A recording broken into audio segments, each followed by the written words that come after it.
እድልና ኢዛና ጉድ ሆኑ። ኢዛናና እድል እስከ ዛሬ ድረስ ናቲን አግተው ሲጫወቱበትና እንዲሁም ደግሞ ሲያሰቃዩት እንደቆዩም፣ ነገር ግን አሁን ላይ ስላመለጠ ለህይወታቸው በጣም ፈርተዋል።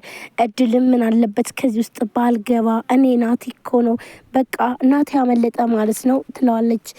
ኢዛና ሁሉን ነገር ደብቆ ሲያደርግ እንደነበር፣ ነገር ግን ደግሞ አሁን ላይ ናቲ ማምለጡን ሲያቅ ወይም ደግሞ እድል ማገዝ እንዳለበትና እንዲሁም ብቻውን መወጣት እንደሌለበት ሲያስብ ለእድል እውነቱን መናገር ነበር የፈለገው።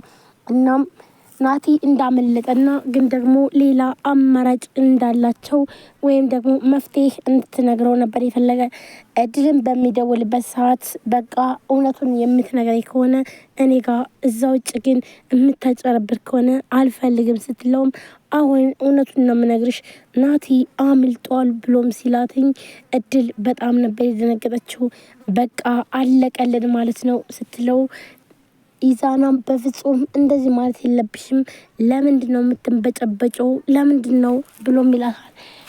እድልን በጣም የደነገጠችበት ምክንያት ናቲ በፍጹም ስለማይተዋትና እንዲሁም ደግሞ ሁለቱንም ስለሚገላቸው ነበረ።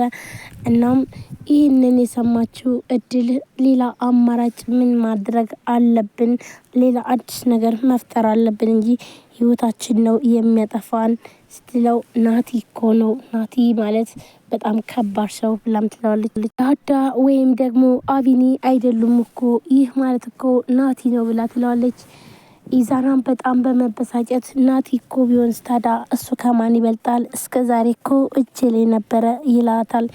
እድልም እስከ ዛሬ ድረስ እኮ እጅ ልህ የነበረው እኮ አምኖ በጓደኝነት ቀርቦ ከዛም በኋላ አታለ ነው ያገትከው። ስለዚህ እዚህም በላይ ገና ጉዳችን ይፈላል። ስለዚህ እኔ የለውበትም ብላም ትለዋለች። ናቲ ማለት እኮ በጣም ሰይጣን ነው። ቆይ ግን አንተ ግን እንዴት ነው እስካሁን ድረስ በህይወት ያቆየው?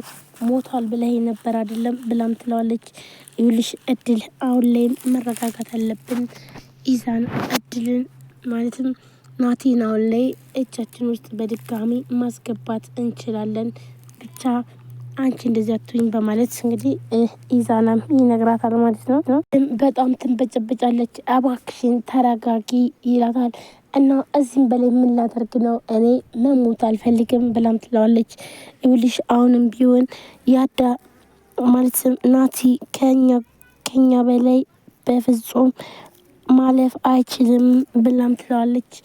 ይህን ያለችው እድል በጣም እየፈራች ነበረ። ይኸውልሽ ከናቲ የምንተርፍበት አንድ አማራጭ አለን ብሎ ልዑልን ማገት ነው ብሎ ይላታል። ኧረ እባክህ ብላም ስትለው ይህ ደግሞ ሌላ ችግር። አዎ ናቲ ለወንድሙ ሲል ምንም ነገር ያደርጋል። ስለዚህ ሉልን አግተን መጠቀም አለብን ብሎ ኢዛናም ይነግራታል። ሉልን ማገት እንደዚህ ቀላል ነው እንዴ የሚመስልህ? እንኳን አይደለም ወንድሙ ሞቶ ብቻውንም እንደዚህ የሚጋፈጠው ማንም የለም። የማይዳፈር ሰው ነው የተዳፈርከው። እናም እባክህ እኔን ከዚህ ችግር ውስጥ አውጣይ በማለት እድልም ትነግረዋለች። ኢዛናም በፍጹም ከዚህ ውስጥ መውጣታችን ሌላ አማራጭ ምንም ነገር የለሽም፣ ስለዚህ እኔ በምልሽ መስማማት አለብሽ ብሎ ይላታል። እድልም በጣም ትደነግጣለች። በቃ ምን አለበት ቢቀርብኝ፣ ከዚህ ሁሉ ችግር ውስጥ ምን አለበት ባልገባ በማለት ነበረ።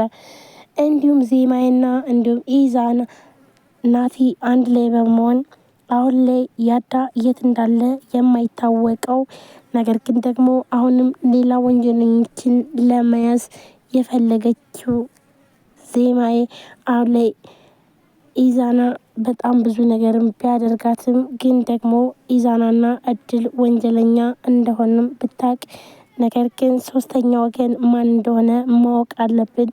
መጀመሪያ እነሱን ለህግ ሳንሰጥ መጀመሪያ ማወቅ አለብን በማለት ሶስተኛ ወገንን ለመፈለግ ግዴታ እንዲሁም ኢዛና ሊደውልና አቤልን ዜማዬ ያለችበት ቦታ አግኝተናል ቶሎና በማለት ሲሉትኝ፣ እሱም ደግሞ እሺ ልና ያላስነቃ መስሎ ሂዶም ያን ሚስጥር ሁሉን ነገር ለማወቅ ነበረ። ነገር ግን እነሱ ቀጥረው ውሸታቸውን ነበርና እናም ሊሄድም አልቻለም ነበር ተመልሶ። ኢዛና አሁን ላይ የተጨናነቅበት ምክንያት ናቲ ካገኘው እንደማያስተርፈውና እንዲሁም ደግሞ ህይወቱን ስለሚያጠፋው ስለሚያውቅ ስለዚህ ግዴታ ናቲ ማለትም ልዑልን ማገት ነበር ማለት ነው። ሰላም ጤና ይስጥልን ውድና የተከበራችሁ የቻናል ቤተሰቦች እንዴት ናችሁ? ለዚህ ቻናል አዲስ የሆናችሁ ሰብስክራይብ፣ ላይክ፣ ሼር በማድረግ ቤተሰብ ነው። ቤተሰብ ናችሁ ወንድሞቼ ከልብ ነው የማመሰግነው። ውድ ፋሚሊዎቼ ዛሬም በአዲስ ቪዲዮ መጥቻለሁ። ዜማዬ ቀጣይ ክፍል ይዤላችሁ መጥቻለሁ። ሁላችሁም ቪዲዮ ላይክ፣ ሼር፣ ሰብስክራይብ እያደረጋችሁ አበረታቱኝ። ወዳችሁ ፈቅዳችሁን ስለምትከታተሉን እናመሰግናለን። ዜማዬ ቀጣይ ክፍል ይዤላችሁ መጥቻለሁ። ውድ ቤተሰቦቼ እንግዲህ አዲስ ከሆናችሁ ሰብስክራይብ አድርጋችሁ የደወል ምልክቷን መጫናችሁን አትርሱ። እንግዲህ እዚህ ሁላችንም እንደምናውቀው ዜማዬና አቤኔም ተገናኝተዋል። እንዲሁም ደግሞ ናቲም ከልዑል ማለትም ከኢዛናና እንዲሁም ከእድል አምልጦ እድልም ስትንበጨበጭ ነው ያየናት ማለት ነው። በጣም ፈርታ ምክንያቱም ደግሞ እንግዲህ ናቲ የሚባል ሰው በፍጹም እንደማትችለውና እንዲሁም ደግሞ ሌላ ችግር እንደሆነባቸውም ስለምታውቅ ነበረ። ስለዚህ እሱ ከተለቀቀ እኛ ህይወት የለንም ካመለጠ ማለት ነው። እስከ ዛሬ ድረስ ለምን አስቀመጥከው? ለምንድን ነው ያልገደልከው? በማለት ነበረ። እናም ኢዛናም አሁን ላይ በጣም ብዙ ነገር ሲያደርግ የነበረው ልዑልን ሲያስፈራራው ወንድምህን የምትፈልግ ከሆነ ይሄን ነገር አድርግ እያለ የማይደረግ ነገር ሲያስደርገው ቆይቶ አሁን ላይ ግን ደግሞ ናቲ እንዳመለጠና ቢያቅ ኢዛና በጣም ኪሳራ ውስጥ ስለሚገባ ስለዚህ ግዴታ እና ብዬ እሱም መያዝ አለብን ማገት አለብን ብሎ ነበር የወሰነው። ሁሉም ነገር በጉልበት አይደለም፣ አንዳንዴ እንኳን ጭንቅላት እንጠቀም እንጂ ቢያንስ እንኳን ናቲ ጉልበተኛ ቢሆን እኛ ደግሞ በጭንቅላታችን መጠቀም አለብን ብሎ ይነግራታል ማለት ነው። እድልም ማለት ታዲያ ምን እንጠቀም ብለን ነው? ምንስ ሀሳብ አለ?